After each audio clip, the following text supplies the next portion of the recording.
As drought conditions expand, the majority of Vermonters are now in a severe drought. Thank you for joining us at 5:30. I'm Darren Perrin, and I'm joined by First Alert meteorologist Gunnar Consul to break down today's latest drought monitor. What'd you learn today?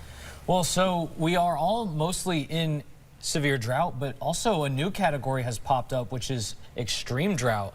So if we take a look at that, you'll see that the severe drought in that burnt orange color represents areas that we're seeing severe drought.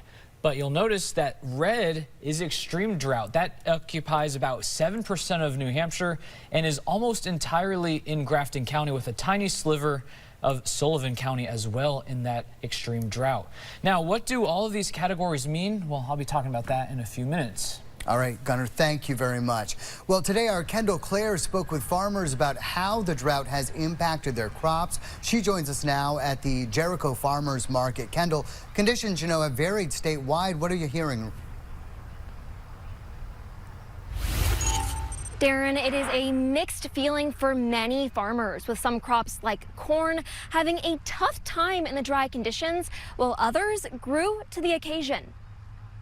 Jane McLean of Sweet Roots Farm in Charlotte says the dry weather led to their best blueberry season yet. One of the results of a dry season is lower pest and disease pressure. So we had a 6-week season, which was the longest season we've ever had. But for their vegetables, everything from greens to root veggies to winter squash, it's been more challenging. Some crops like the drier conditions, other crops don't thrive as much in the drier conditions, and so we're seeing the results of that in our yields at this time of year. Without a robust irrigation system and water being depleted in their well and ponds, we had to make those kinds of tough decisions about what to water and when. Overall, yields at Sweet Roots Farm are down. Over in Underhill at Chamberlain's Farm, their 4 acres of pumpkins are just coming into season. And for a while, Andy Chamberlain says he wasn't sure how they'd fare. They're doing pretty well, surprisingly. I was a little concerned that they weren't going to size up with the lack of rain in August,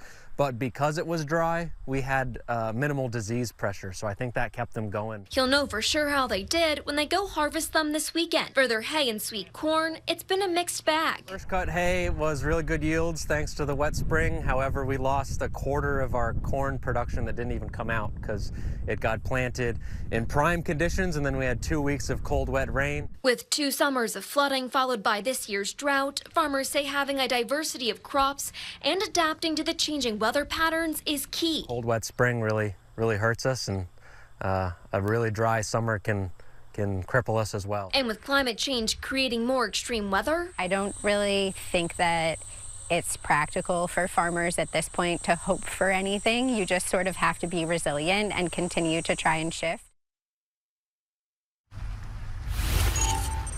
farmers I spoke with say that with the weather creating such touch-and-go conditions, it's important to support farmers in your local community by shopping local. Reporting live in Jericho, Kendall Clare, Channel 3 News.